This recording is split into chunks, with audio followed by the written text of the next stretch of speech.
उसने उसकी डोरियां तोड़कर फेंक दी जैसे किसी जुनून में हो। संजीव रुक जाइए प्लीज। वो अचानक उसके इस पागलपन से घबरा गई, जबकि उसकी आंखों की लाल डोरी कुछ और ही कहानी बयां कर रही थी। 2 साल का हिजर काटा है नैना, अब और नहीं। आज तुम चीखो चिल्लाओ, जो मन चाहे करो, लेकिन मेरे जज्बातों को अब रोक नहीं सकती। वो एक पल में ही ब्लाउज खींचकर उतार कर दूर फेंक चुका था और नैना की सांस जैसे सीने में अटक सी गई थी। आंखों में आंसू जमा होने लगे। हाथ सीने पर रखकर खुद को ढकने की कोशिश की, जो संजीव को एक आंख न भाया। पत्नी हो मेरी, तुम्हें देखने का छूने का पूरा हक है मुझे। वो उसके हाथ हटाता हुआ तीखे लहजे में बोला और उसकी कॉलर बोन पर अपने दांत रख दिए।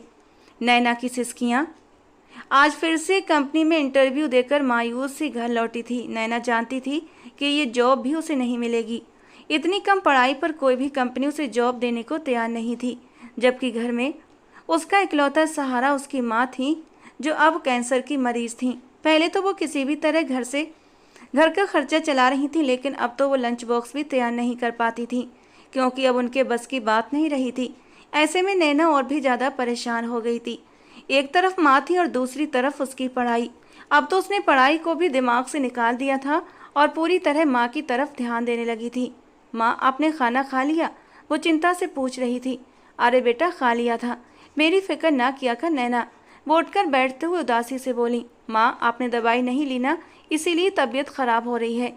नैना जल्दी से उठते हुए उन्हें दवाई देने लगी, तो वो आंखों में आंसू लिए उसे देखने लगी। उनका दिल किया कि आज वो उसे उसकी पहचान से जुड़ा सारा सच बता दें, लेकिन फिर डर गई कि कहीं वो उन्हें इस हाल में छोड़कर चली ना जाए। वो आज फिर खुदगर्ज हो रही थी, जैसे 19 साल पहले हुई थी। आप आराम करें, कल आपको डॉक्टर के पास ले चलूंगी, वो उन्हें प्यार से लिटाते हुए बोली। डॉक्टर के पास जाने के लिए पैसे भी चाहिए होते हैं नैना, आप चिंता मत करें, सब हो जाएगा, बस आप आराम करें। नैना उन्हें लिटाकर बाहर आ गई। आंखों में आंसू छलकने को बेताब थे। उसकी उस मोहब्बत की एक आखिरी निशानी थी उसके पास, जो उसे उसकी मोहब्बत से मिली थी। हाँ, उसने अब तक वो गोल्ड का ब्रेसलेट संभाल कर रखा था। वो नहीं चाहती थी कि वो कहीं खो जाए, लेकिन अब वो उसे बेचने वाली थी। एक दर्द भरी सांस लेकर उसने दिल में उठते दर्द को दबाते हुए अपनी आंखें बंद कर लीं, तो आंसू टूटकर गालों पर लुढ़क आए, जिसे जल्दी से उसने दुपट्टे के कोने से साफ कर दिया। हे भगवान, तू अपनी कृपा दृष्टि बनाए रख, मैं क्या करूं? वो अपने आंसू पोंछती हुई किचन की ओर बढ़ गई, ताकि बीमार और भूखी माँ के लिए कुछ खाने पीने का इंतजाम कर सके। बड़ी सी गाड़ी 5 स्टार होटल के बड़े से गैराज में आकर रुकी थी। ड्राइवर ने बाहर निकलते ही तुरंत गाड़ी का दरवाजा खोला।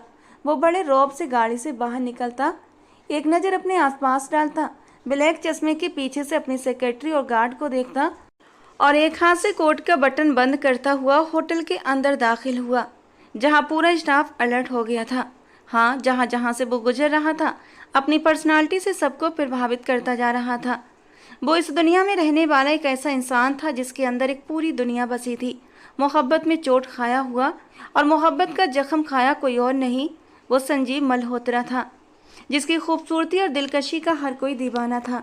गोरी लाल रंगत, हल्की भूरी शेब और माथे पर सिल्क जैसे बाल और उनके नीचे 2 गहरे बल, अंगूरी लबों पर घनी मूछें, 6 पैक और चट्टानों जैसा सीना, जो इन 2 सालों में जिम जाने से और भी ज़्यादा दिलकश हो गया था।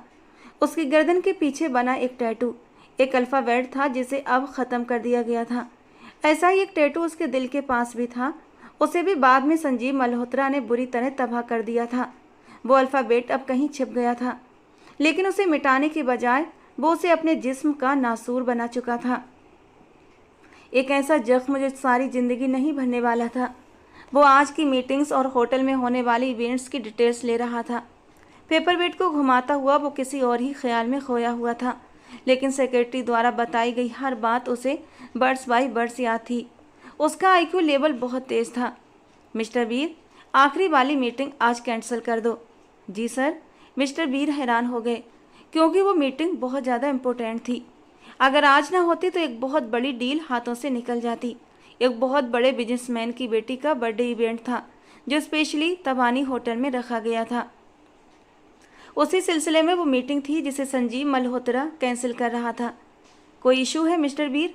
संजीव ने आईब्रोज चढ़ाते हुए ठंडे लहजे में पूछा। नो सर, वो घबराते हुए चुप हो गया। Okay go now. वो अपनी कुर्सी को घुमाकर अब लैपटॉप खोलने ही वाला था कि उसके खास डिटेक्टिव का फ़ोन आ गया। सर, जो ब्रेसलेट आपने बताया था, ठीक वैसा ही ब्रेसलेट एक लड़की ज्वेलरी शॉप पर बेचने आई है। सामने वाले की बात सुनकर संजीव मल्होत्रा के चेहरे की मांसपेशियां एकदम तन गईं। उसने आंखें कसकर मींच ली और होंठ मींचते हुए गहरी सांस ली।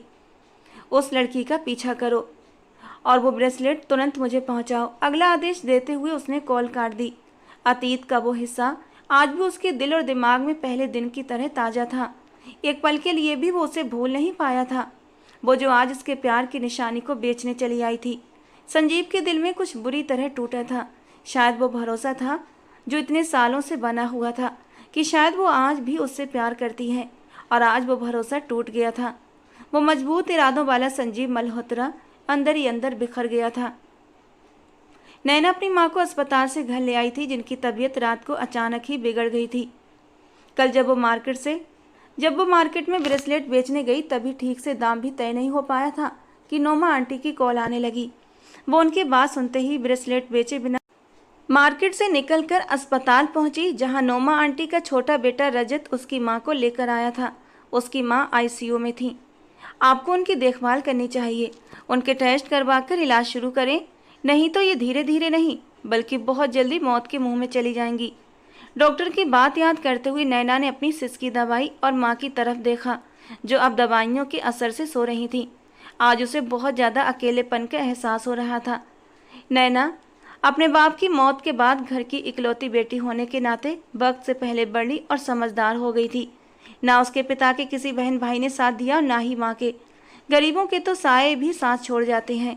दूसरे रिश्तेदारों के भी खून सफ़ेद हो गए थे, जिनकी अमीरी ने गरीब रिश्तेदारों से रिश्ता ही तोड़ दिया।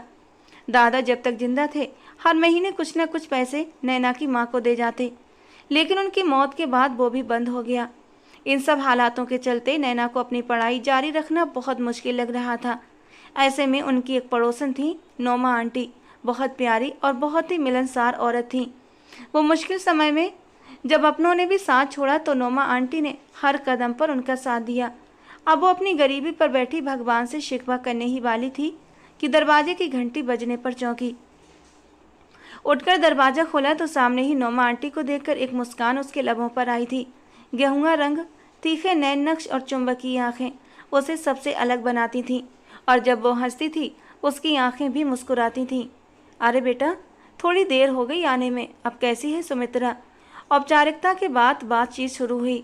अब बेहतर है आंटी, सो रही हैं, धीरे से कहती हुई वो उनके पास ही बैठ गई। भगवान तुम्हारी माँ पर कृपा करें, उन्हें जल्द से जल्द स्वस्थ करे।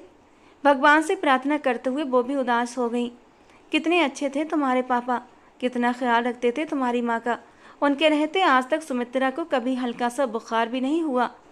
बहुत मोहब्बत करने वाले इंसान थे तुम्हारे पापा, अपनी बीवी पर जान छिड़कते थे, लेकिन एक ना एक दिन तो सभी को जाना होता है। सुमित्रा भी तो बहुत मोहब्बत करती थी अपने पति से, जुदाई ने उसे ऐसा बना दिया। वो बहुत दुखी लहजे में बोली। नैना की आंखें भी भर आईं। बहुत पुरानी बात तो नहीं थी, वो कॉलेज में दाखिल हुई थी। अपने पिता की ख्वाहिश पर वो उसे डॉक्टर बनाना चाहते थे, लेकिन सब किस्मत का खेल है। एक दिन उसी को कॉलेज से लेने जा रहे थे और रोड एक्सीडेंट में उनकी जान चली गई। नीरज साहब की अचानक मौत किसी कयामत की तरह टूटी थी उन लोगों पर। काश ये अमीर लोग किसी गरीब को गाड़ी से कुचलने से पहले उसके घर, उसके बच्चों का सोच लिया करें कि उनका क्या होगा। अमीरी के नशे में वो तो भगवान को भी भूल बैठे हैं। आंटी, आपके लिए चाय लाऊं? बातें जो तकलीफ दें उन्हें छोड़ दिया करते हैं, उसने मन में सोचा। अरे नहीं बेटा, ये थोड़ा सामान लाई थी, कुछ फल हैं और खाने पीने का सामान है। अब मना मत करना, जानती हूँ बहुत खुददार हो अपने बाप की तरह। कहते ही नैना के चेहरे के हाव भाव देखकर वो उसे टोक बैठी थी।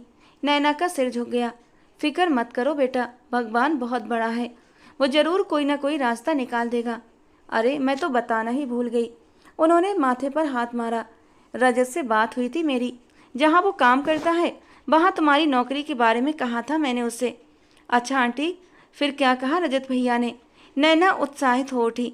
कह रहा था आज शाम तक बताएगा, तो तुम शाम को उसके घर का एक चक्कर लगा लेना, भगवान जरूर अपनी कृपा करेगा। जी आंटी, क्यों नहीं, नैना ने कहा। अच्छा मैं चलती हूँ, फिर आऊँगी। अपना और अपनी माँ का ख्याल रखना, किसी चीज़ की ज़रूरत हो तो बेहिचक कहना बेटा, प्यार से कहते हुए वो चली गई। नैना ने दरवाज़ा बंद किया और अंदर आ गई। सामान उठाकर रसोई में रखा और फिर बेख्तियार उसकी नज़रें आंगन के कोने में लगे एक छोटे से मंदिर की ओर चली गईं। वो कितना कृपामयी है। अभी वो उससे शिकवे कर रही थी, लेकिन उसे पता नहीं था कि भगवान उसके लिए क्या सोच कर बैठा है। वाकई मम्मी सही कहती हैं, जो किस्मत में होता है 7 पर्दे डाल कर भी भगवान हम तक पहुंचा देता है। बस फ़र्क ये होता है, जिससे उम्मीद होती है वहाँ से नहीं, वो ऊपर वाला कहीं और से ही इंतजाम कर देता है। क्योंकि पुण्य करना भी भगवान उसी के नसीब में लिखता है जो उसे करना होता है। नैना यूनिवर्सिटी से लौटते हुए रजत की बताई हुई जगह पर पहुंच गई थी। वो बहुत बड़ा होटल था। संजीव मल्होत्रा के बारे में पूछती हुई वो उसके पास तक भी पहुंच गई थी। उसने काफ़ी देर इंतजार करवाया था, क्योंकि वो अंदर किसी मीटिंग में व्यस्त था। लेकिन खैर, नैना की नौकरी लग गई थी और वो उसी में खुश हो गई। कल से ज्वाइन करना था उसे। पार्ट टाइम जॉब था और एक्स्ट्रा समय देने पर अलग से कमीशन भी मिलना था। वो बहुत खुश थी और सैलरी पैकेज भी अच्छा था। होटल भी काफ़ी बड़ा था। वो बड़ी खुशी के साथ घर पहुंची और सुमित्रा जी को ये खुशखबरी सुनाई। उन्होंने दिल से भगवान का धन्यवाद किया। खाना खाकर जल्दी फ्री हो गई और माँ को लेकर बाहर आउटिंग पर निकल गई, इस बात से बेखबर कि वो होटल किसका है। ऐसा कैसे हो सकता है? मुझे वो लड़की चाहिए हर हाल में। वो निकल गई और तुम्हें पता भी नहीं चला। संजीव मल्होत्रा बेहद गुस्से में था। उसका बस नहीं चल रहा था कि सब कुछ जलाकर रख दे। 2 साल से वो उस लड़की से अलग था। मोहब्बत के ठुकराए जाने का दर्द आज भी उसके दिल को चीरता था। संजीव मल्होत्रा ने आंखें मींच ली थी। एक बार मेरा हाथ लगो नैना, फिर देखो तुम्हारा क्या हाल करता हूँ। वो मोहब्बत जो कभी उसके दिल में लहराती थी, अब उसकी जगह गहरी नफरत ने ले ली थी। और ये नफरत उसे कहाँ लेकर जाने वाली थी, वो खुद भी नहीं जानता था। नौकरी कैसी चल रही है बेटा? सुमित्रा जी ने आज उसे यूँ खामोश देखा तो पूछ लिया। ठीक, बल्कि बहुत अच्छी। वो एकदम चौंकी और मुस्कुराकर बोली। आज मेरी बेटी बहुत चुप चुप सी है। सब ठीक तो है ना? सुमित्रा जी को कुछ सही नहीं लगा। जी मम्मा, सब ठीक है। आप बेकार में परेशान ना हो। अब वो क्या बताती उन्हें कि वो क्या नौकरी करती है होटल में, जिस वजह से वो अपनी खुददारी को रोज को चलती है। यूँ तो वहाँ किसी की हिम्मत नहीं थी कि कोई बदतमीजी करे, लेकिन एक वेट्रेस की जॉब से वो अंदर ही अंदर अपना सारा आत्मविश्वास खोती जा रही थी। उसने कभी नहीं सोचा था कि एक दिन वो यूँ लोगों के सामने खाना पेश करेगी, उनके आगे सर झुकाएगी, तो कभी कभी किसी सरफिरे कस्टमर के गुस्से को भी सहन करेगी, सही होते हुए भी उनसे माफ़ी मांगेगी। और तब तो बहुत मुश्किल होता है जब इंसान अंदर से टूटा हो और चेहरे पर मुस्कान हो, लेकिन वो फिर भी भगवान से मायूस नहीं हुई थी। संजीव मल्होत्रा आज होटल के ग्राउंड फ्लोर पर राउंड पर था। खाने की क्वालिटी पर शिकायत मिली थी उसे, इसलिए वो खुद एक बार चेक करना चाहता था। अभी वो नीचे से ऊपर लौटने के लिए लिफ्ट की ओर बढ़ रहा था कि एक तरफ से आती शोर की आवाज़ पर वो ठिठक गया। उसके कदमों ने आगे बढ़ने से इनकार कर दिया। वही आवाज़ जिसे वो कब से सुनने को तरस रहा था, वो उन्हीं कदमों पर उसकी ओर मुड़ा था। वो वही थी। बहुत से हिसाब उससे बाकी थे, लेकिन मोहब्बत अब भी अपनी जगह पर थी। क्या हुआ पूजा, रो क्यों रही हो? पूजा को रोता देख एक और वेट्रेस उसके पास आई थी। वो सामने टेबल पर जो लड़के हैं बहुत बदतमीजी कर रहे हैं। क्या कहा उन्होंने? नैना ने गुस्से से दांत पीसते हुए पूछा था। उन्होंने मुझे छूने की कोशिश की। पूजा की आंखों से आंसू बहने लगे। उस वेट्रेस ने भी गुस्से से अपने होंठ भींचे। वो लड़के अभी भी शोरगुल में लगे हुए थे। ए वेट्रेस, कम हियर। उन्हीं बदतमीज लड़कों में से एक ने फिर से पुकारा। अब पूजा वहां जाने से डर रही थी। रुको, तुम मत जाओ, मैं जाती हूँ, उसने दांत पीसते हुए कहा। लेकिन वे बदतमीजी करेंगे। तुमने कुछ कहा तो तुम्हारी नौकरी चली जाएगी, एक और लड़की ने डरते हुए टोका। क्यों? हम गरीब लड़कियां हैं तो क्या हमारी कोई इज्जत नहीं? क्या हम खुद को प्लेट में सजाकर पेश कर दें उन लफंगों को? गुस्से से उसका चेहरा लाल हो गया था, लेकिन पूजा ने भी उसे रोकना चाहा। वेट, उन्हें वहीं छोड़ नैना उन लड़कों तक जा पहुंची जो संख्या में 4 थे। Yes sir, can I help you? बहुत सम्मान से कहा, लेकिन लहजे की सख्ती पर काबू न रख सकी। हाँ, तुम भी आ सकती हो, तुम भी कम खूबसूरत नहीं हो, कहते हुए उस लड़के ने ठाका लगाया और नैना के कंधे को छू लिया। और वहीं नैना का सब्र टूट गया था। पास रखे टेबल से जूस का गिलास उठाया और सारा जूस उसके चेहरे पर फेंक दिया। एक पल के लिए वहाँ एक सन्नाटा सा छा गया था। तेरी इतनी हिम्मत, वो लड़का गुस्से से उठकर खड़ा हुआ। नैना ने उसे कोई मौका दिए बिना जोर से पीछे की ओर धक्का दे दिया। वो उलटता हुआ कुर्सी पर जा गिरा। उसके बाकी दोस्त भी खड़े हो गए। जज्बात की शिद्दत से नैना कुछ बोल नहीं पा रही थी। लगभग सारा स्टाफ वहाँ जमा हो गया। तुझे पता है तूने किसे धक्का दिया है? तेरी तो खबरदार जो एक कदम भी आगे बढ़ाया, वरना अपने पैरों पर वापस नहीं जा सकोगे। अचानक संजीव की गूंजती आवाज़ सुनकर सब वहीं रुक से गए थे, जबकि नैना तो सांस लेना भूल गई। पलटना तो दूर की बात, वो सन रह गई थी। वो आवाज़ तो लाखों में भी पहचान सकती थी। एक कदम भी आगे बढ़ाया तो अपने पैरों पर चलकर नहीं जा सकोगे। सर्द आवाज में कहता वो नैना और उस लड़के के बीच में दीवार बनकर खड़ा हो गया। नैना की नज़र उसकी चौड़ी पीठ पर थी। धूप में एक घनी छांव का एहसास जाग उठा। जानते हो, मैं एक शरीफ घराने से हूँ और इस लड़की ने मुझे धक्का दिया, वो लड़का गुस्से से बोला। संजीव मल्होत्रा के बीच में आ जाने से वो और भी भड़क गया था। शरीफ, लेकिन इसका मतलब ये नहीं कि कोई मेरे स्टाफ के साथ बदतमीजी करे, उसने बहुत शांति से लेकिन सख्त लहजे में कहा। सिक्योरिटी, संजीव मल्होत्रा ने ऊंची आवाज़ में पुकारा। एक पल में 3 सिक्योरिटी गार्ड वहां पहुंच गए। इनको बहुत इज्जत से बाहर छोड़ कर आओ। उसकी आवाज़ में गुस्सा था। देख लूँगा। वो लड़का अपने दोस्तों के साथ बड़बड़ाता हुआ बाहर निकल गया। उसे नहीं पता था कि संजीव ने उसे कहाँ भेजा है। वो चाहता तो उसका हश्र बिगाड़ देता, लेकिन होटल की रेपुटेशन ख़राब होती, इसीलिए वहाँ चुपचाप मामला निपटा दिया। लेकिन इरादा उन सबको सबक सिखाने का था। उनके जाते ही संजीव नैना की ओर पलटा। दोनों की नज़रें एक दूसरे से टकराईं। एक की नज़रों में दर्द, गुस्सा और नफरत थी, तो दूसरे की नज़रों में डर और खामोशी। गगन, फीमेल स्टाफ का हिसाब किताब क्लियर करके मेरे ऑफिस में भेजो। एक कड़ी नज़र नैना पर डालते हुए वो वहाँ से चला गया। कहीं भूला बिसरा एक आंसू गाल पर ढलक आया। वो तो बिना कुछ कहे ही चला गया था। इन 2 सालों में एक भी पल ऐसा नहीं आया जब वो उसे भूली हो। नैना का दिल तड़प उठा। क्या उसने मुझे पहचाना भी नहीं? अपने आप से सवाल करती हुई वो दिल में एक टीस से उठती महसूस कर रही थी। देखा था ना, मना किया था कुछ मत कहो। अब सबकी नौकरी चली गई, एक लड़की ने नाराज़गी से कहा, और नैना ने सिर झुका लिया और वहाँ से चुपचाप हट गई। यूनिफॉर्म चेंज करते वक्त उसके दिमाग में बस एक ही बात घूम रही थी। किसी तरह वो बाकी सबकी नौकरी वापस दिला दे, चाहे उसे खुद नौकरी से निकाल दिया जाए। यही सोचती हुई वो बाहर आई। मिस नैना, सर आपको ऑफिस में बुला रहे हैं। नैना के दिल की धड़कन तेज हो गई। वो संजीव का सामना कैसे करेगी, यही सोचते हुए वो अपने माथे का पसीना साफ करने लगी और हिम्मत करके संजीव मल्होत्रा के ऑफिस में दाखिल हुई। वो सामने कुर्सी पर टांग रखे बैठा, चेहरा हाथ की मुट्ठी पर टिकाए उसका ही इंतजार कर रहा था। धीरे धीरे चलते हुए वो सिर झुकाए अंदर दाखिल हुई। मिस नैना, आप? सर, संजीव कुछ कहता इससे पहले ही नैना बीच में बोल पड़ी। सवालिया नज़रों से उसे देखा। इससे पहले कि आप कुछ कहें, मैं अपनी गलती मानती हूँ। होठों पर जबान फेरती, नजरें उठाती गिराती वो संजीव मल्होत्रा को सम्मोहित कर रही थी। क्या वो आज भी इतनी ताकत रखती थी कि संजीव मल्होत्रा को अपने काबू में कर सके? लेकिन मैं चाहती हूँ कि सज़ा भी मुझे ही मिले, मेरी वजह से बाकी स्टाफ को नौकरी से न निकाला जाए। कहने के साथ उसने उम्मीद भरी निगाहों से संजीव को देखा। क्या सज़ा मिलनी चाहिए आपको, आपकी इस गलती की? संजीव जो उसे एक अच्छी खबर सुनाने वाला था, उसकी इस बात पर उसे एक नई बात मिल गई। आप मुझे नौकरी से निकाल सकते हैं। लहजा मजबूत था, लेकिन आवाज़ की हल्की थरथराहट संजीव बखूबी महसूस कर सकता था। संजीव के माथे पर बल पड़ गए।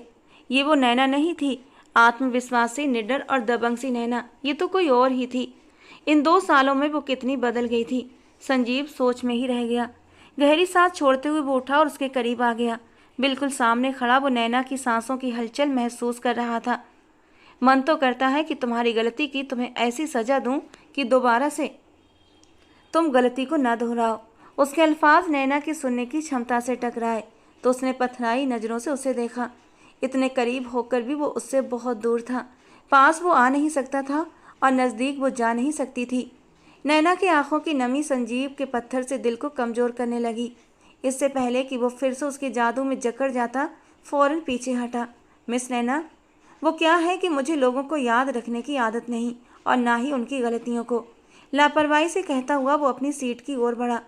वेट्रेस की जॉब को हम इस होटल से ख़त्म कर रहे हैं, इसीलिए जो भी यहाँ पर लड़कियाँ थीं उन्हें बाकी ब्रांचेस में एडजस्ट कर दिया जाएगा। और रही आपकी बात मिस नैना, आपकी आज से जॉब ये होगी कि आप मेरी पर्सनल सेक्रेटरी का काम करेंगी। संजीव मल्होत्रा ने बहुत सोच समझकर उसके चेहरे को फोकस करते हुए अपनी बात पूरी की और नैना ने सिर झुका लिया। वो समझ नहीं पा रही थी कि वो खुश हो बेट्रिस की नौकरी से छुटकारा मिलने पर या संजीव मल्होत्रा के अब हर पल साथ रहने पर अपने हाल पर रहम खाए। जिंदगी अब बुरी तरह करवट लेने वाली थी। संजीव की नज़र उसकी कलाई की ओर उठी। वो ब्रेसलेट उसकी कलाई पर नहीं था और ये देखकर अगले ही पल संजीव का दिमाग गुस्से से भड़क गया। यू में गो नाउ, वो गुस्से से मुंह फेर गया तो नैना चुपचाप बाहर निकल गई। क्या कुछ नहीं सोचा था संजीव ने कि जब सामने आएगी तो ये सजा दूंगा, वो कहूँगा। इतने अरसे से वो उसे ढूंढ रहा था और आज मिली तो वो उसे कुछ कह ही न सका। वो खुद पर गुस्सा था, बेहद गुस्सा। मम्मी आप क्यों आ गई किचन में? चले मैं चाय लेकर आती हूँ। नैना खुद को संभाल चुकी थी और सुमित्रा को लेकर बाहर आ गई। बेटा खुश खुश रहा करो, तुम उदास होती हो तो मेरा दिल भी उदास हो जाता है। अरे मम्मी आप उदास ना हो, मैं बिल्कुल ठीक हूँ, आप परेशान ना हो। वो हंसती मुस्कुराती माँ को बातों में लगा चुकी थी, जबकि दिल आज भी उसी के लिए तड़पता था जिसे वो पा नहीं सकती थी। दिल बड़ा करते हुए वो होटल में दाखिल हुई थी। जानती थी अब जिंदगी और भी तंग हो जाएगी। संजीव अब अपने बदले लेगा, लेकिन क्या उनकी शादी नहीं हुई? देखकर तो अजीब ही लग रहा था। अरे तुम भी क्या सोचने लगी नैना? 2 साल पहले की बात है, उन्हें तो तुम याद भी नहीं होगी, तो तुम्हारा छोड़ के जाना कौन सा याद होगा? वो अपनी लाइफ में आगे बढ़ चुके हैं, तभी तो कल कोई सवाल जवाब नहीं किया। अपनी लाइफ में खुश होंगे। पता नहीं जो लड़की उनकी ज़िंदगी में आई होगी वो कैसी होगी। नैना उसके बारे में सोचना नहीं चाहती थी, लेकिन फिर भी सोचे घूम फिर कर वहीं पर जा रही थी। मिस नैना, सर ने आपको ऑफिस में बुलाया है। मिस्टर सुनील ने उसे आते हुए चौंकाया, जो रीमा के पास उसके केबिन में आकर बैठ गई थी। अभी तक उसे उसकी सीट नहीं बताई गई थी और ना ही काम। अब संजीव मल्होत्रा का बुलावा आया तो वो धड़कते दिल के साथ उठती उसके ऑफिस की तरफ बढ़ी थी। इजाज़त लेकर अंदर दाखिल हुई। संजीव ने व्यस्त अंदाज में एक डायरी और पेन उसके सामने रखा। नैना ने समझते हुए सिर्फ फौरन उठा लिया। नोट कर लें सारी मीटिंग्स। काफ़ी देर से संजीव मल्होत्रा नैना को सामने बिठाकर आज के मीटिंग्स के बारे में ब्रीफ कर रहा था। जी सर। सर झुकाए वो सब कुछ नोट कर रही थी। Okay go and take a cup coffee without sugar, नया ऑर्डर दिया। नैना ने एक शब्द भी जवाब में न कहा और कॉफ़ी बनाने चली गई। कुछ ही देर बाद लौट आई, कॉफ़ी का मग टेबल पर रखा और वापस सर झुकाकर बैठ गई। संजीव मल्होत्रा ने उसे देखते हुए कॉफ़ी का मग उठाया, लेकिन पहले घूंट पर ही छोड़ दिया। कॉफ़ी बिल्कुल भी अच्छी नहीं बनी थी। संजीव को गुस्सा आ गया। मिस नैना, क्या आपने पहली बार कॉफ़ी बनाई है? तंजिया अंदाज में पूछा। नैना ने सिर उठाया। जी आई मीन जी सर। नहीं सर नहीं, और मैं बना लाती हूँ दूसरी, कहते हुए वो जल्दबाजी में उठी। Stop it. संजीव मल्होत्रा दबे दबे गुस्से से चिल्लाया। अब आप बार बार कॉफ़ी बनाएंगी और कॉफ़ी के मग मेरे टेबल पर इकट्ठे करेंगी? नो सर, मैं आइंदा ध्यान रखूंगी, वो मिन्नत करते हुए बोली। पिए से, कड़े लहजे में कहा। नैना को कॉफ़ी पसंद नहीं थी, न कभी उसने पी थी कि उसका टेस्ट पता हो, लेकिन वो ये तो जानती थी कि कॉफ़ी कड़वी होती है और कड़वे लोग ही इसे पीते हैं। नैना ने मरती क्या न करती कॉफ़ी का मग होठों से लगा लिया, लेकिन एक घूंट ही पी सकी, वो बहुत कड़वी थी। Finish it. उसे रुकते देख संजीव ने ऊंची आवाज़ में कहा तो वो फिर से कड़वी कॉफ़ी को होठों से लगा गई, लेकिन इस बार कॉफ़ी ने अंदर जाने से इनकार कर दिया। मदद मांगती नज़रों से सामने बैठे शख्स को देखा, जिसने उसके लिए अच्छी सजा सोची थी। जल्दी ख़त्म करें, इससे और भी काम है। कहने का तरीका ऐसा था जैसे कोई बड़ी बात ना हो, लेकिन नैना भी अपने नाम की एक थी। उसने भी कॉफ़ी को मुंह में ही रखा और वॉशरूम की तरफ भागी। संजीव ने माथे पर बल डाले उसकी ओर देखा। कुछ देर बाद बाहर आई, जैसे कोई बहुत बड़ा मुकाबला जीत कर आई हो। मिस नैना, कॉफ़ी अभी भी वहीं मौजूद है, संजीव ने ध्यान दिलाया। सॉरी सर, आई कांट, वो दांत पीसती बोली। What do you mean? बनानी आती नहीं थी तो किसी से पूछ लेना था, सब कुछ खराब करना जरूरी था क्या? संजीव मल्होत्रा ने उठते हुए कड़े लहजे में उससे कहा। नैना घबराई थी। संजीव ने कॉफ़ी का मग उठाया और उसके पास आया। पियो इसे। उसके होठों से जबरदस्ती कप लगा दिया। नैना ने एक शिकायती नज़र उसे डाली और मुंह खोल दिया। संजीव ने उसकी आंखों में नमी की परवाह किए बिना सारी कॉफ़ी उसके मुंह में उंडेल दी। अचानक उसे जोर की उबकाई आई और वो फिर से वॉशरूम की ओर भागी। संजीव ने गुस्से से दांत पीसे और काफी देर गुजरने के बाद भी जब वो वापस न आई तो उसके पीछे गया। वो जमीन पर गिरी हुई थी। संजीव का दिल बुरी तरह धड़क उठा। झट से आगे बढ़कर उसे उठाया। नैना उठो, आंखें खोलो, क्या हुआ है तुम्हें? वो परेशान हो गया। उसके गाल थपथपाए लेकिन वो ना उठी।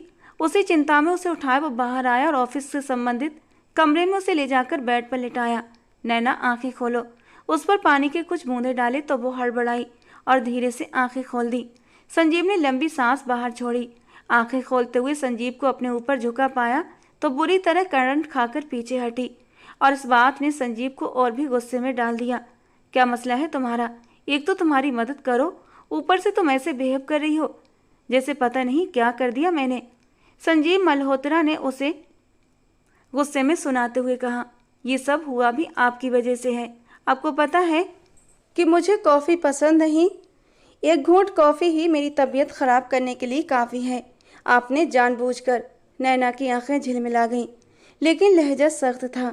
संजीव ने माथे पर बल डालकर उसे देखा। किसी की पसंद नापसंद याद रखने के लिए उस बंदे को भी याद रखना जरूरी होता है। संजीव मल्होत्रा के लहजे की जलन नैना से छिपी न रह सकी। होंठ भींचे वो उस कमरे से बाहर निकली और ऑफिस के कमरे में आई। संजीव भी सिर झटकते हुए पीछे आया, लेकिन अब वो वहां नहीं थी। संजीव ने इग्नोर करते हुए अपना काम निपटाने लगा, लेकिन अब सारा ध्यान एक पल के लिए भी उसे हटा न पाया और वो अपनी जब्त को आजमाती अपनी सीट पर बैठी संजीव के शब्दों पर गौर करती रही। बाकी सही तो कहा था, मैं उन्हें कौन सा याद होंगी जो मेरी पसंद नापसंद को भी याद रखेंगे। आंसू बहकर गालों पर आए। गरीब को तो मोहब्बत करने की भी इजाज़त नहीं होनी चाहिए, वो कर्ब से सोचती जा रही थी। नैना जल्दी होटल आ गई थी और अपनी सीट पर बैठी काम कर रही थी। आज संजीव मल्होत्रा ने एक बार भी उसे ऑफिस में नहीं बुलाया था और वो संतुष्ट होकर अपना काम कर रही थी। सर, मैं जल्दी ही काम ख़त्म कर लूँगी, आप प्लीज़ जाएं। सर सुनील ने उसे काफ़ी ज़्यादा काम दे दिया था। अकाउंट के जितने काम पेंडिंग थे वो सारा उसे दे दिए थे और वो होंठ भींच कर रह गई।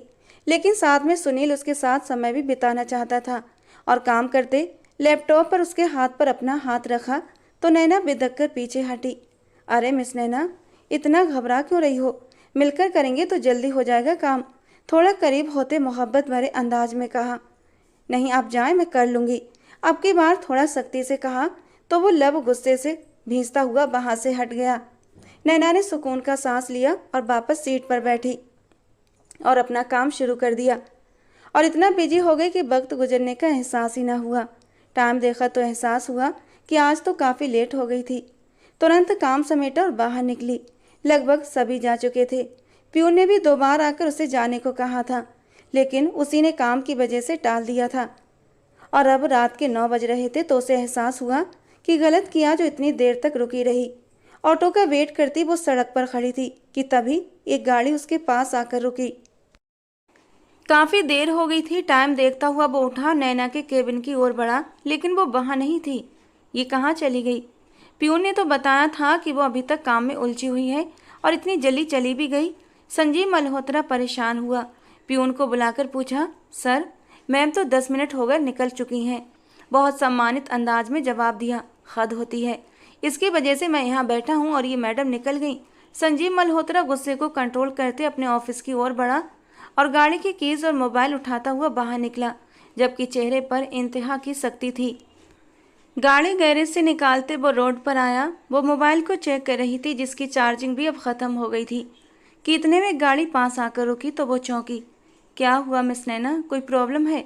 मिस्टर सुनील ने गाड़ी रोकते फिक्रमंदी से पूछा। No sir, no problem. हद से ज़्यादा नैना ने अपना लहजा नॉर्मल रखा। इधर उधर नजरें दौड़ाई, लेकिन सड़क पूरी तरह सुनसान थी। इक्का दुक्का गाड़ियाँ ही थीं। नैना ने वहाँ से आगे जाना ही सही समझा, जहाँ थोड़े लोगों का रश था। अरे कहाँ जा रही हो? आओ मैं छोड़ देता हूँ। सुनील ने गाड़ी से बाहर निकलते अपनी सेवाएं पेश की। थैंक यू सर, मैं चली जाऊँगी, नैना ने बिना रुके जवाब दिया। इतना भी क्या एटीट्यूड मिस नैना? सुनील को काफ़ी ज़्यादा गुस्सा आ गया तो उसी गुस्से में बाजू से पकड़ लिया। क्या कर रहे हो? हाथ छोड़ो मेरा। नैना को सख्त गुस्सा आ गया। चलो मेरे साथ। गुस्से से उसे अपनी ओर खींचा तो नैना खींची चली गई। हाथ छोड़े मेरा, वो चिल्लाई, लेकिन सुनील ने परवाह न की और एक थप्पड़ उसके गाल पर रख दिया, जिससे कि उसके होंठ का किनारा भी फट गया। वह हैरान और डरी हुई नज़रों से उसे देखने लगी। सारा आत्मविश्वास एकदम से ढह गया। तेरा तो आज मैं बंदोबस्त करता हूँ। मैं कितने दिनों से तुझे काबू करने की कोशिश कर रहा हूँ और तू है कि काबू में नहीं आ रही, और अब जब हाथ लगी है तो शोर मचा रही है। कहने के साथ ही उसे गाड़ी में धक्का दिया कि तभी एक और गाड़ी पास से गुजर गई। नैना की नज़र बेखुदी से उधर उठी। वो उसकी गाड़ी को पहचानती थी। एक छोटी सी उम्मीद जागी। गाड़ी आगे जाकर रिवर्स हुई। नैना ने सुनील को धक्का दिया और वहां से उस गाड़ी की ओर भागी। सुनील की नज़र भी उस गाड़ी पर पड़ चुकी थी। गाड़ी से संजीव मल्होत्रा उतरकर बाहर आया। नैना उसकी तरफ भागती उसके सीने से जा लगी और जबरदस्ती खुद के आंसू रोकने के बावजूद जोर से आंखें बंद करके रो पड़ी। ये एहसास कि वो अगर न आता तो शायद आज उसकी इज्जत उसके पास न रहती। उसके साथ क्या होता, ये सोचकर ही नैना का दिल कांप उठा था। अनजाने ही संजीव के हाथ उठे थे। उसकी कमर पर लिपटते हुए उसे खुद के और भी करीब किया था और फिर संजीव मल्होत्रा ने उसे अपनी बाहों में भर लिया। वो उसके लिए कितना तड़प रहा था और ये सिर्फ और सिर्फ उसका दिल जानता था। और आज आज जब दिल ने नैना की धड़कनों को महसूस किया तो दिल को एक सुकून सा मिला था। लेकिन उसे यूँ फूट फूट कर रोता देख वो भी सख्त परेशान हुआ। सुनील मौके का फ़ायदा उठाते हुए वहाँ से निकल गया था। वो संजीव मल्होत्रा की नज़रों में आकर अपनी नौकरी नहीं गंवाना चाहता था। नैना, धीरे से उसे पुकारा, लेकिन उसने और ज़्यादा सख्ती से उसकी शर्ट को पकड़ लिया। नैना, बहुत प्यार से दोबारा पुकारा। वो उसके सीने से लगी अब हिचकियों से रो रही थी। इधर देखो मेरी तरफ। उसका चेहरा अपने हाथों में लिया, लेकिन उसने अपनी आंखें नहीं खोली और ना ही उसकी शर्ट को छोड़ा। कुछ भी नहीं हुआ नैना, बस रिलैक्स हो जाओ। उसे संभालते हुए वो कहीं से भी नाराज नहीं लग रहा था। वही केयर, वही प्यार, वही चाहत। नैना को वो आज भी वैसा ही लगा।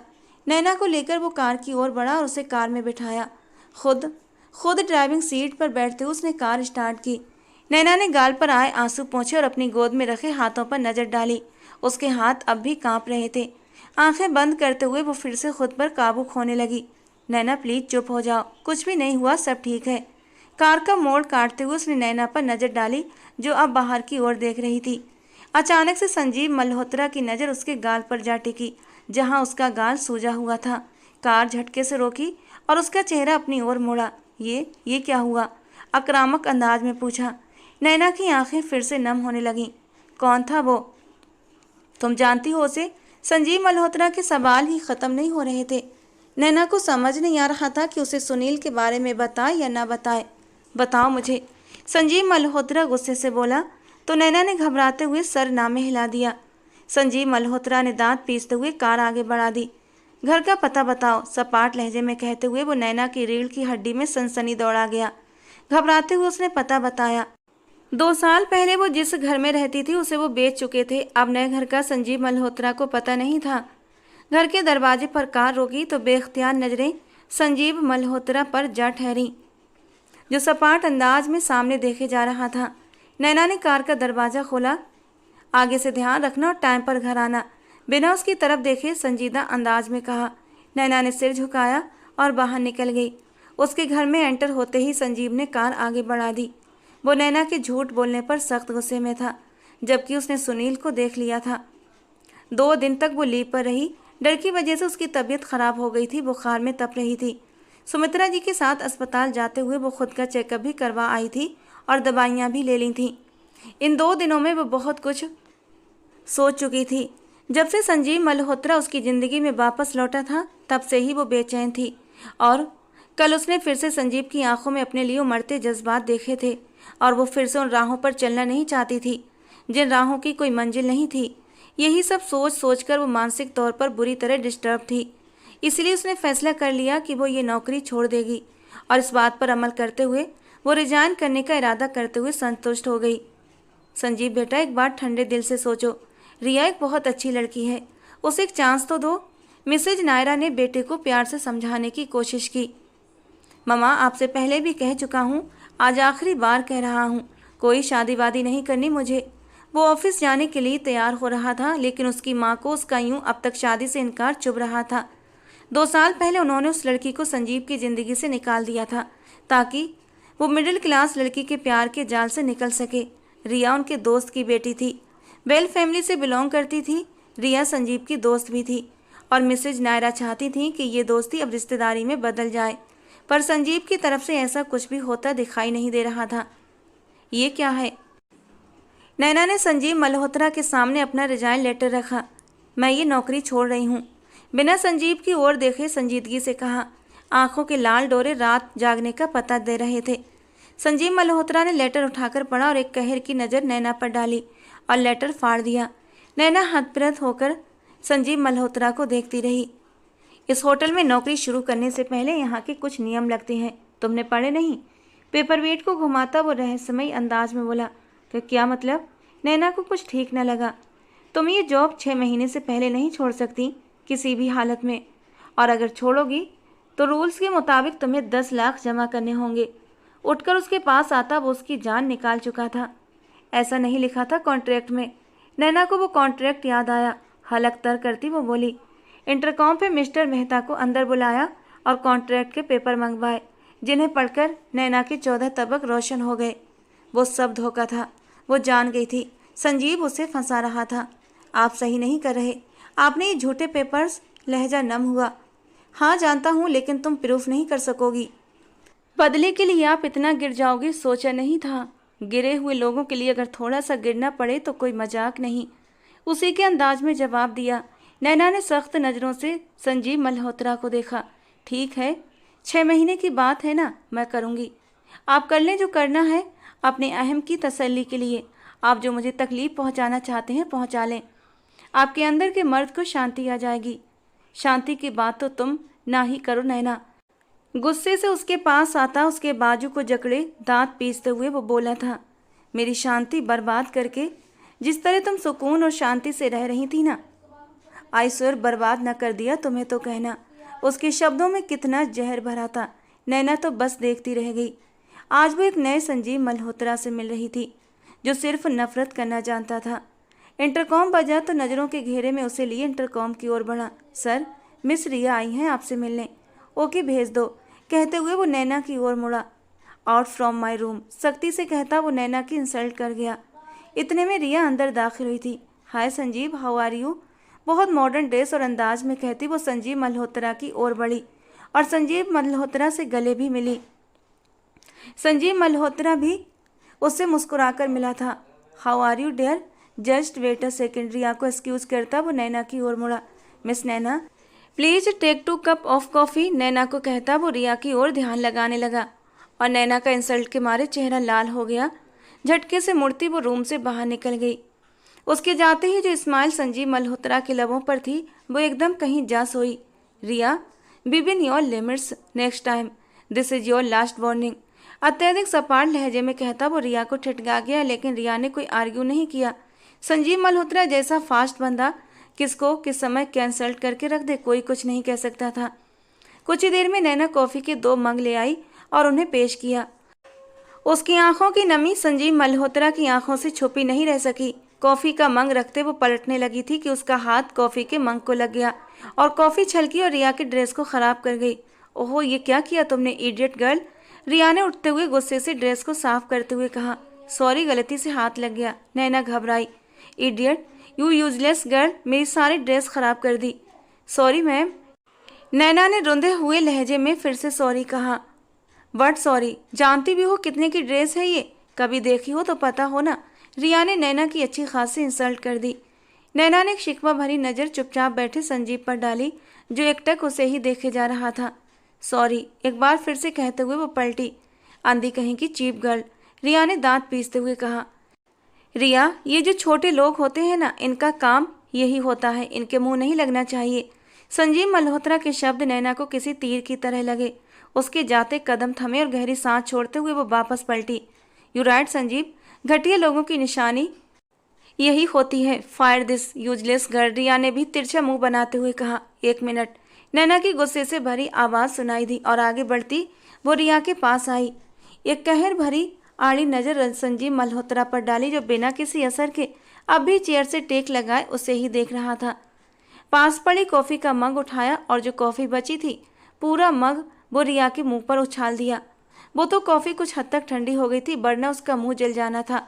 संजीव मल्होत्रा को उस दिन वाला सीन याद आया जब नैना से 2 साल बाद वो बेट्रिस के रूम में मिला था। What the hell is this you which, खबरदार जो गाली निकाली मुंह तोड़ दूंगी तुम्हारा, नैना ने उंगली उठाते हुए वार्न किया। हाँ, हम गरीब हैं लेकिन इज्जत वाले हैं। आप अमीर हैं लेकिन इज्जत रास नहीं आई आपको, जो जुबान के जौहर दिखा रही हैं। नैना ने अच्छा खासा जलील कर दिया, जबकि संजीव मल्होत्रा के आत्मसंतोष में जरा भी फर्क न आया। संजीव, देखा कैसे इस लड़की ने मेरे साथ बदतमीजी की, उसे अभी के अभी जॉब से निकालो, रिया ने संजीव मल्होत्रा से बहुत मान से कहा। ये मुझे नहीं निकाल सकते, आपकी बात, नैना ने बहुत आत्मसंतोष से जवाब दिया। और उसका ये कॉन्फिडेंस देखकर रिया एक पल के लिए चौंकी थी। अगले ही पल वो संजीव की ओर दोबारा मुड़ी। संजीव, फायर दिस गर्ल, रिया ने ऊंची आवाज में कहा, जबकि नैना के चेहरे पर कड़कपन देख संजीव मल्होत्रा के माथे पर तीव्र चढ़ी। आप कुछ बोलेंगी नहीं सर? वो दांत पीसते हुए संजीव मल्होत्रा को देखती हुई आगे बढ़ी थी। संजीव मल्होत्रा कुछ कहता कि वो झटके से मुड़ती बाहर निकल गई। उफ, कितनी बदतमीजी करके गई है ये लड़की, और तुमने उसे कुछ भी नहीं कहा, वीवन अ सिंगल वर्ड, रिया ने दुख से कहा। तुम अपनी जबान को काबू में रखो, कुछ ज़्यादा ही चलने लगी है। आइंदा इसी जबान इस्तेमाल मत करना, वरना अच्छा नहीं होगा तुम्हारे लिए। Now just go. Sanjeev Malhotra ने अपना गुस्सा जब्त करते हुए रिया को ही लताड़ कर रख दिया और वो मुंह बनाती बाहर निकल गई। Naina, welcome back to the war, एक मुस्कान ने उसके होंठों का घेरा किया था। कोई नहीं जानता था कि उसके दिल और दिमाग में क्या चल रहा था। वो अस्पताल की ओर भागे जा रही थी। उसकी माँ की अचानक तबीयत खराब हो गई थी और उसका दिल बुरी तरह कांप रहा था। मम्मी, वो उन्हें आईसीयू में देखती तड़प गई। अच्छा हुआ नैना तुम आ गई, सुमित्रा जी ने आंखों में आंसू लिए कहा, जबकि वहाँ एक औरत और थी। नैना ने नजरें फेर कर उसे देखा, जिनकी आंखों में ढेरों आंसू थे और नैना के लिए बेइंतहा मोहब्बत। नैना, ये सिया है, मेरी बड़ी बहन और तुम्हारी सगी माँ। सुमित्रा जी के शब्दों पर नैना ने घबराकर उन्हें देखा। ये क्या बोल रही हैं आप मम्मी? वो उनकी बात पर तड़प उठी। यही सच है नैना, हमें औलाद नहीं हो रही थी। बहुत कोशिशों के बाद औलाद हुई तो वो बेटी थी, लेकिन दुनिया में आने से पहले ही भगवान ने उसे वापस ले लिया। दूसरी तरफ सिया को भगवान ने भी एक प्यारी सी बेटी दी थी।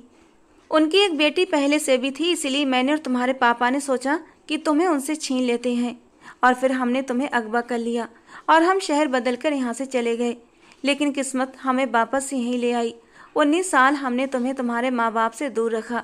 हो सके बेटा तो हमें माफ़ कर देना, ये हमने बहुत बड़ा गुनाह किया है और शायद इसी की सज़ा मिल रही है आज। वो रोते हुए नैना के सामने हाथ जोड़ गई, जबकि नैना का हाल था कि काटो तो बदन में खून नहीं। अचानक से सुमित्रा जी की तबीयत बहुत ज़्यादा बिगड़ गई तो डॉक्टर ने उन्हें आईसीयू से बाहर निकाल दिया। नैना रोते हुए एक बेंच पर बैठी।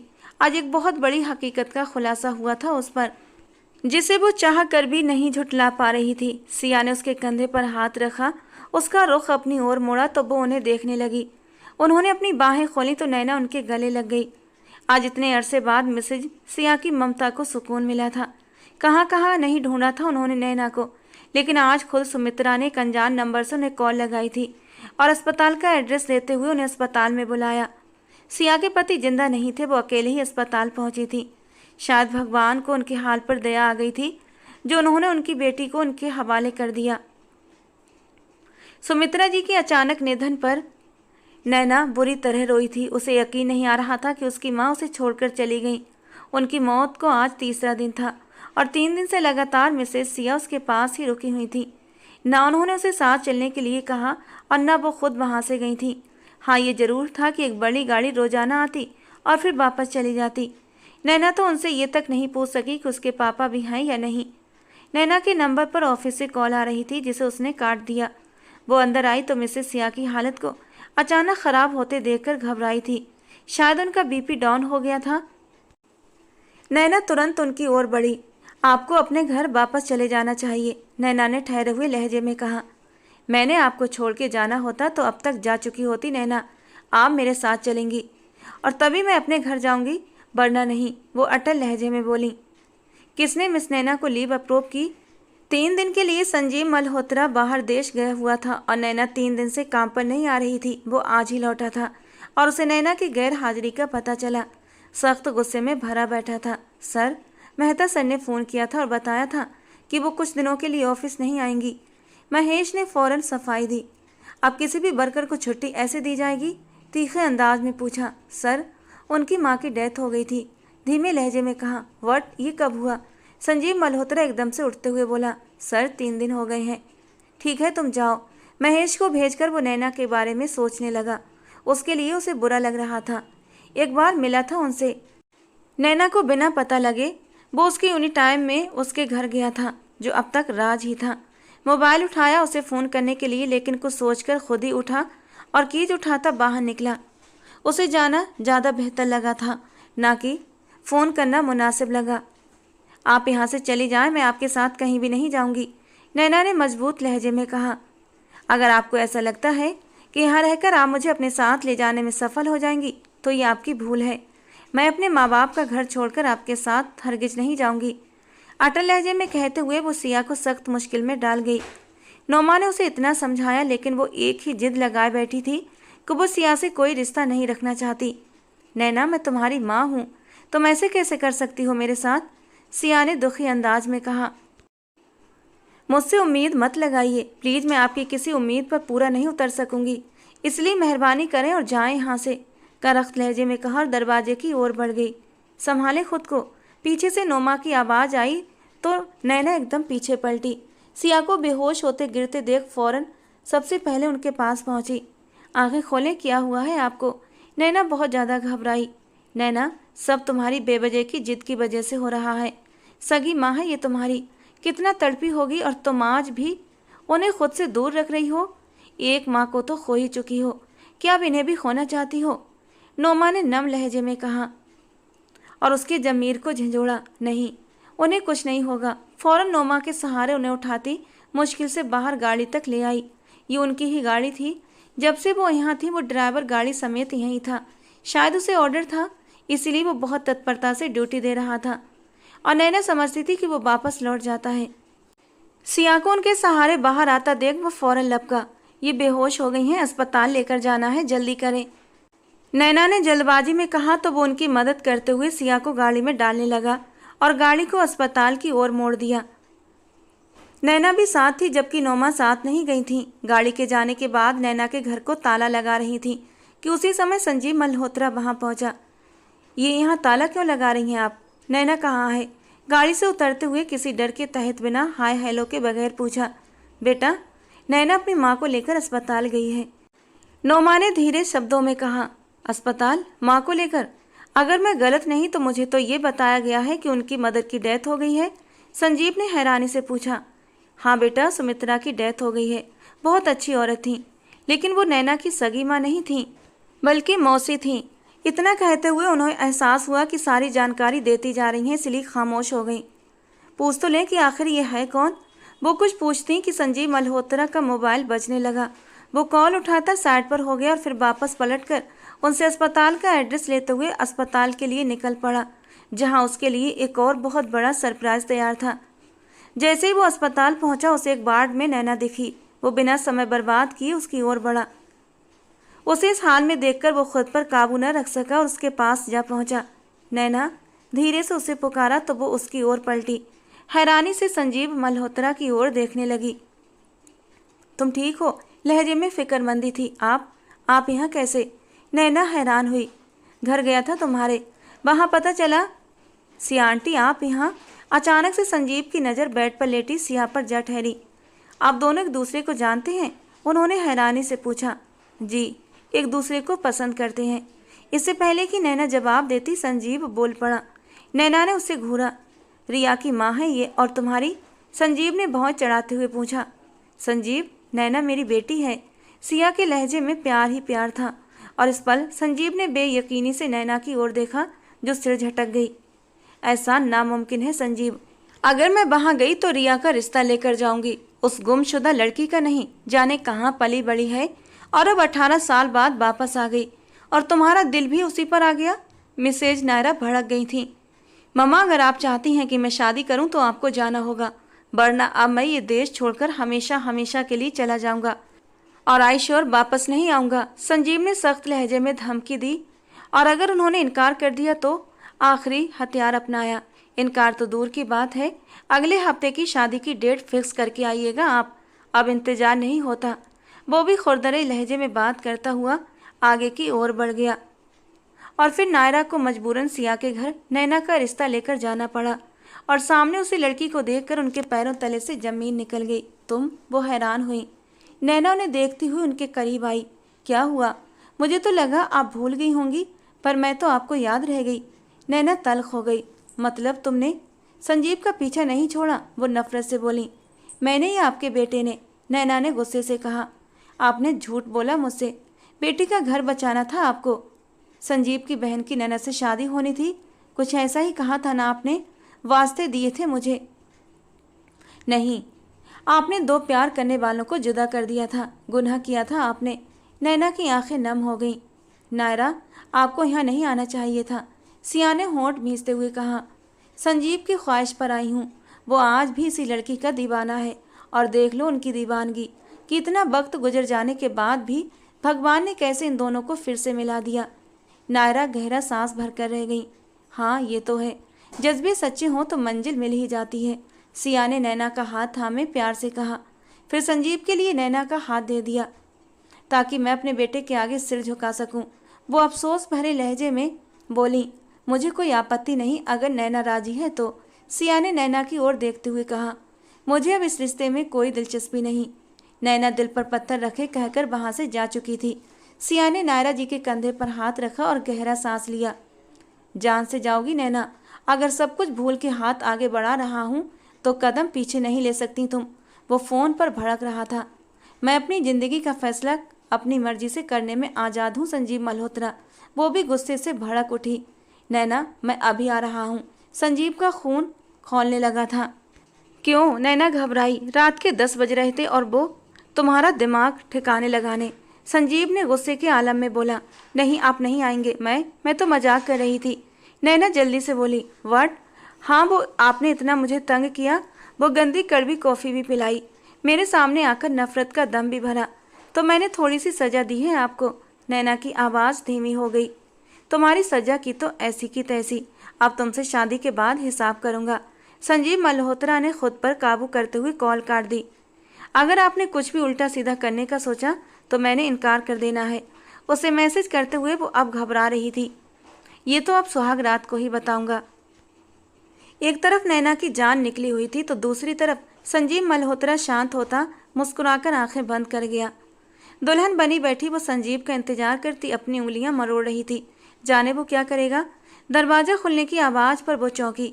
दिल 120 की रफ्तार से दौड़ रहा था। पास आने तक वो अपनी शेरवानी उतारकर एक तरफ करते सिर के नीचे कुशन रखे नीम दराज हुआ था। तुम्हारा कॉन्ट्रैक्ट 6 महीने का अभी पूरा नहीं हुआ। कल मुझे ऑफिस में मिलो। सेबनो किलॉक, वो थोड़ा रौब से बोला तो नैना माथे पर बल डालते हुए अपना घूंघट उलटती बिस्तर से नीचे उतरने लगी। कहाँ जा रही हो? संजीव मल्होत्रा ने बौखलाते हुए उसकी कलाई थामते हुए अपनी ओर खींचा। लहंगा चेंज करने। अभी सोऊंगी तो सुबह ऑफिस जा सकूंगी ना, वरना सुबह आंख लेट खुली तो बॉस गुस्सा करेंगे। वो पलकों को झपकाती कहते हुए सीधा संजीव के दिल में उतर रही थी। तुम्हारे बॉस की तो ऐसी की तैसी। बीबी वाला कॉन्ट्रैक्ट पूरी उम्र का है, पहले वो तो पूरा करो। उसकी कलाई में अपना ब्रेसलेट देखता वो अंदर तक सुकून पा चुका था और फिर बेकरार होते हुए उसके लाल रंग से रंगे होठों को अपनी गिरफ्त में ले लिया तो वो अपना सांस ही रोक गई थी। 2 सालों की प्यास थी जो मिठी नहीं रही थी। इसी हालत में वो उसे लिए तकिए पर गिराते उसका एक एक गहना उतारने लगा, लेकिन उसके होठों का जाम पीता रहा। जरा सा पीछे होते हुए वो अपनी शर्ट उतार कर वापस उसके होठों पर काबिज हो गया। उसकी डोरियों को तोड़कर फेंकते हुए वो जुनूनी सा हुआ था। संजीव, रुक जाइए प्लीज़। वो अचानक उसके जुनून से घबराई थी, जबकि उसकी आंखों के लाल डोरे और ही कहानी सुना रहे थे। 2 साल का हिज्र काटा है नैना, अब और नहीं। आज तुम चीखो चिल्लाओ, जो मर्जी करो, मेरे जज्बातों को रोक नहीं सकती। वो एक पल में ही खींचकर उतार कर दूर फेंक चुका था। नैना का सांस सीने में अटका। वो उसकी इस दीवानगी को देखकर एक पल के लिए बुरी तरह घबराई थी और इसी घबराहट में उसकी आंखों में आंसू जमा होने लगे। हाथ अपने सीने पर रखे खुद को छुपाना चाहा तो संजीव को एक आंख न भाया।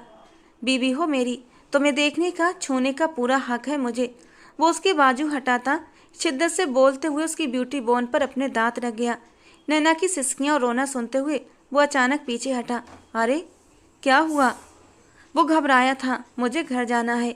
आपके अंदर तो जैसे कोई और ही आत्मा समा चुकी है, एकदम जंगली, वो रुधे गले से कहते हुए बोल रही थी। तो संजीव मल्होत्रा जोरदार हंसी के साथ हंसा। थोड़ी सजा तुमने दी, थोड़ी मैंने, हिसाब बराबर। संजीव मल्होत्रा ने एक आंख मटकाते हुए मुस्कुराते हुए कहा। तो नैना ने उसके सीने पर बेहिसाब मुक्के जड़े।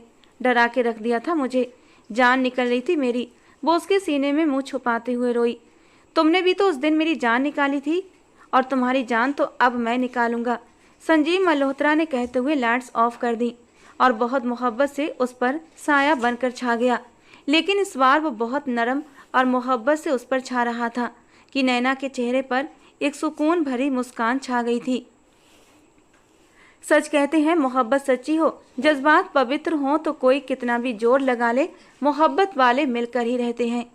तो दोस्तों, आज की हमारी कहानी आपको कैसी लगी कमेंट बॉक्स में ज़रूर बताना। पसंद आई हो तो प्लीज़ लाइक करना। रोज़ ऐसी ही कहानियाँ सुनने के लिए हमारे चैनल को सब्सक्राइब करना।